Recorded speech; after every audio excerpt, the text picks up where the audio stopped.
Hey guys, Perry here, and right now I am covering The Land of Steady Habits, and I have Thomas Mann here. I'm so happy to be sitting here with you. Congratulations. Thank you, thank you. Happy to talk to you as well. So we were just talking before about just being at TIFF. So Yes. have you explored? What have you seen? Well, I've only been here a couple days, mostly been doing stuff like this, but I've spent some time in Toronto before. I think the city is great. You can find the best kind of any sort of food here. It's very multicultural in that way. And I feel like you're shaming me right now for eating those Starbucks lunch boxes like every single day I've been here. Okay, well, you're the one that just admitted that. I just but ruined it. Yes, exactly. You're missing out on a lot if that's what you're doing. Yeah. But yeah, it's been great so far. It's my first time really doing all the rounds at TIFF. I've Yeah. had movies here before, but Oh, wow. yeah. So wait, why on other movies haven't you done it? Well, the first movie I ever did was called It's Kind of a Funny Story. I know that movie. Yeah, and I remember had that a very junket. small part in it, so I didn't have to do any press, but I still wanted to go to the premiere. Of course. So I came out for that. Oh, that's awesome. Yeah. How's the press cycle? We never really get to talk about it too much, but how's the press cycle been for you over the years? Because you've had a pretty healthy balance between, smaller intimate projects, but then ones that put you on the gigantic studio press tour. So Yeah, it's nice to kind of have both, like a taste of both every once in a while, because I'll go, like you said, I think we maybe met for Beautiful Creatures or something, and then I did a huge press tour for Me and Earl and the Dying Girl, even though that was a smaller movie. So I don't know, it's nice to come do it every once in a while. There's some people like that do this constantly with like 3 movies a year, and I just don't know how they do it. So we play a game on Collider called Would You Rather, and it's basically just like a movie-making version of the game, and one of the questions I like to ask is, would you rather make 1 movie every 5 years or 5 movies every year? Because, when you think about it, adding the press part into it, it's like you're essentially promoting a movie. Okay, well there's a lot of factors you have to consider, like who's directing these movies, what's the budget, how comfortable are you going to be, what's the location, because if we're shooting in Hawaii or something, I'd be more inclined to, to do another movie that year. If we're shooting in, I don't want to bash some small little town, then then that's less desirable. But you know what? I'm gonna go with making 1 great movie every year. That would be a dream. Okay, I can understand that pick. Now to get into this movie a little bit, I mean, you brought up the idea of shooting in an exotic location or a town, and this town in particular, I know you didn't shoot in Connecticut, but still Westchester is quaint, and I love it there. Yeah. How is it working there, and how is it shooting in that house too? Because it does feel very, very lived in. Yeah, I mean, well, I was staying in the city, and so we would do a drive every day up to Westchester, and I mean, yeah, it was beautiful up there, and it was kind of nice to get away from the city to go to work every day. But I don't know, I had never really spent any time up there, and those houses are all so massive, but they seem like they've been in the family for several years. It's like I can't. It almost doesn't seem like someone like just decorated all themselves. It seems like it's just always been that way. But I don't know. So all the family photos that are on the wall in the house, do you guys have to pose for all of those in pre-production or anything? Well, usually, like I have a file saved of like childhood pictures because most movies ask you. Interesting. Like for like the prop department or the production design will ask you for pictures to put in frames and stuff, and so you just send them a file and then they pick and choose, and then you show up to shoot and you're like, hey, there's me when I was like playing soccer when I was 5, and oh, there's me dressed up for Halloween with my sister, who's not in this movie, but That's kind of a nice touch. It is, and like my parents love it because they'll notice those things. Of all the movies you've made, what has your family responded to the most? I think Me and Earl and the Dying Girl is their favorite because it's so much of me, and it's also just a So not beautifully Project X, made which makes a film. whole lot of sense. No, I mean, that's still the movie that I get recognized for the most. Like at the Really? airport, that's the one movie that people come up and say, like, hey, are you guys gonna make a sequel? And it's, like at this point, it was 8 years ago or something. Hey, I still have a lot of that soundtrack on my phone. Yeah. Surprisingly. No, I mean, I have so much love for that movie. Yeah. But yeah. Me and Earl and the Me and Dying Earl is Girl. the one. That is the answer that I would probably expect. Yeah, that's their favorite. I am dying to know about working with Ben Mendelsohn because he is such a character on screen, but also in the interactions I've had off screen. So how do your ways of working kind of mesh together? Well, I mean, I'm pretty flexible. I'm not like someone who's method or even has like a set process, and I don't know, there's a big divide between what actors come here and say that they do to prepare and what actually happens a lot of the time. And Ben will admit that. He'll be the first person to say that he's like, you know, listening to music and just like talking about anything. Because he's a very smart guy. He'll just be going on some rant about any random topic, and then she'll be like rolling, and then we'll just go into it. And in a way, it's like really nice to just be able to go in and out of it like that. You don't overthink things, and it was a very, very seamless process getting to know him. I mean, we got along like instantly. I was a huge fan of him, so I really wanted him to like me, and then was sort of nervous once I got in a room with him because he's just has such a presence and oozes charisma that I'm just like, I hope that I can, you know, charm him at least a little bit. Like, 'cause this guy's playing my dad, I can't be intimidated by him, and but that was not the case. He made me feel so comfortable and made me feel like I was his peer, you know. I don't want to call anyone out right now, but you worked with a lot of very, very famous, talented people at this point. Is there anyone that you were so intimidated by that didn't have that warmth that Ben had, and how would you deal with it? Well, I would have to throw someone under the bus, but I'm not. I won't name names, but I will just say that those people. It's almost always about them. It's never about you. If someone's trying to be intimidating, it's because they want you to know that they're still the top dog.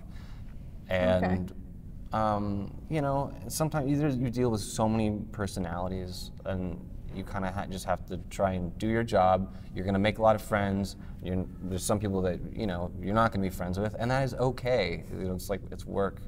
But yeah, there's I think one person I'm thinking of. Okay. Everyone can guess who it. Comments are going to be like a million different names at this point. I also want to know about working with Nicole, because I imagine it must be a challenge when you're making a family movie and you need to represent years of history and that kind of comfort you would have with family members on screen. So what was her way of working to make sure everybody was kind of on the same page and gelling that way? I don't know. Well, she just loves actors, and she was a huge fan of Ben's, and then she met with me like a year before the movie even came together. So just knowing that going in, that your director's like a fan of you, makes everything feel so much easier, and you feel like you can kind of do no wrong. It's like, okay, now I'm going in front of the camera, I'm gonna put on a show for this person. And me and Ben just had a lot of fun together. It was just a lot of hanging out in his trailer, either talking or sometimes not talking, which I think is really helpful when you're playing a family member, because so much of the time is you spending time with your family members and you just don't say anything. It's just this dead space and a lot of closeness. And so we were doing a lot of that, and yeah, I don't know, it was very easy. I think about that often, just like in everyday life too, when you have that awkward silence and you're like, should I be saying something, should I not? And then all of a sudden it's like, no. Like, just appreciate that you can have this with whoever and that's you're what I with. love, and I'm comfortable with that. Like, a lot of my close friends are people that you can be silent with, and you don't have to prove you're friends by talking and making jokes constantly. And and so I would just sometimes go and sit in Ben's trailer, and he'd be on his iPad playing a game. I'd just be on my phone, and what's his game of choice? I can't don't picture know. him playing It was some random thing. Something goes bling bling bling bling bling bling. It was very noisy. Okay. I don't know what I have to ask him. All right, I'm kind of picturing it now, at least. Yeah, picture him coming to set with coffee in one hand, his iPad, and then like also sort of somehow also holding like a boombox, playing music. What kind of music? Well, it was a lot of hip hop. He's a big hip hop head, and so we kind of bonded over that kind of stuff. And it was during the Bad and Bougie era when that song was like really big, and so that was our go-to anthem. So that's what he comes to set with. What's in your hand when you go to set? My sides and coffee, and I don't know. I don't know. Pretty simple there. Yeah. What was the experience like working with Netflix? Like, as an actor going to set, do you notice any difference at that point with the way anything's run?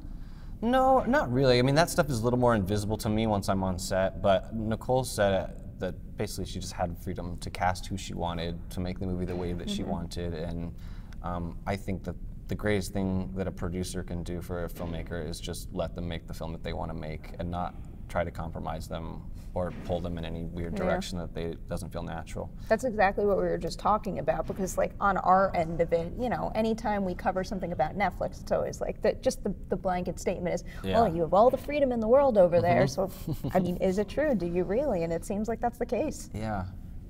I mean, maybe someday I'll make a movie at Netflix, and you know. Do you want to make movies? Do you want to get behind the lens at all?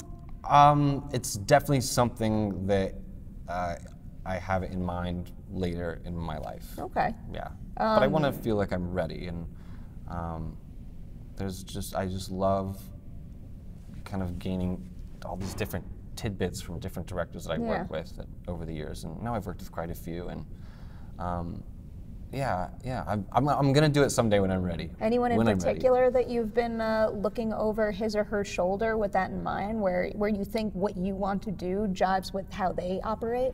Well, I mean, I spent so much time like learning from Alfonso, who directed Meaner and the Dying Girl. Because he grew up, you know, he used to be an assistant to Scorsese and Iñárritu and all these great people, and he grew up in this really fascinating world and just has this encyclopedic knowledge of film that he kind of passed on that love to me a little bit, and I really. After working with him, no one's inspired me quite as much as Alfonso. You should, when you're ready, take the plunge and do it. I mean, this is a festival of actors doing first features in a way for me. I mean, A Star Is Born is incredible. It does seem more and more possible all the time. Yeah. It's just about finding a story that's, feel like I have to tell that thing. Yeah. Actually, thinking about this year, there's so many actors turned directors who are, I mean, not just delivering great work, but work that's making massive waves. I mean, we're definitely going to be talking about A Star Is Born for a while. So a mid-90s Jonah Hill's movie, and that has some serious style to it. Not to mention this guy Brady Corbett, who's been acting in Vox really Lux. cool movies for a long time, but then, and now it's like, Vox Lux looks amazing just for that tiny little clip that I saw. Cannot wait to finally catch that. Yeah, same. I was also curious to get your take, given the fact that this is a movie on Netflix. Where do your preferences lie in terms of like what section do I go to? Well, that's another thing that I always find interesting is what they actually choose to recommend. But all right, now that you brought it up, what section do you go to? I don't know. Because I know my menu is film, and then I go to the horror section and I see whatever's listed there first. Oh, okay. I go to the watch it again section. No, I'm kidding. I don't know. It just depends. I'm all over the place because sometimes I'm in the mood for something that I know I won't like something that I know is like not technically good, but it's an easy watch for me because I don't bring any baggage to it. It gets harder to watch movies after a while when you have so many ideas about things, and I used to have a lot of opinions about filmmakers and actors, and sometimes you just need to take a step back and watch some like trash TV. So when you need to take that step back, what's your go-to? Because, I mean, not trash, but like my go-to is probably Billy Madison. Billy Madison, that's a good one. I could just sit back, relax, and have fun and not think of anything but the craziness on screen during that movie. Yeah, I've been watching that. The Great British Baking Show is just great to fall asleep to if you are in a dark place. It will just make you forget all about it. I can understand that because I have a similar thing with Cupcake Wars. Okay. And like, I can't cook or bake for shit, but something about Cupcake Wars and Chopped, I'm just so into it. Yeah, maybe it's just the whole food thing. It's just very calming to watch. It's kind of magical too. Yeah. Well, thank you so much for your time. Thank you. Guys, In the Land of Steady Habits on Netflix soon. Check it out. Thanks for watching all our TIFF coverage. See you soon.